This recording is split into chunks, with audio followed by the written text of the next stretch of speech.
I was completely unprepared. I had shoes on there were trainers with like electrical tape around them to stop them breaking apart. And I was wearing like 2 cardigans to keep myself warm. And I was like on the verge of having an asthma attack at all times. I had these long hair that just dripped over the front of my face, which was bashing in. And like we finally get to the top and I'm like pretty miserable. But it's the end of the day and the sun is setting behind us. And I look to my feet, we're on the top of a mountain, I look to my feet and I don't see my shadow anywhere, right?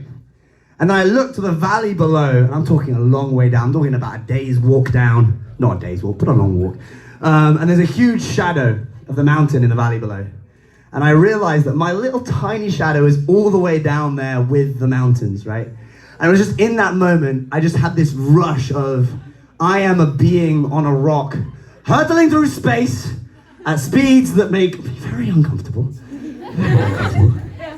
And in that moment, I'm here, right? I'm here now, and nothing matters. And then it started to rain a little bit, because it always has to in those moments. But in that moment, I was just like so connected to the world and myself and life that I just was so happy to just be alive.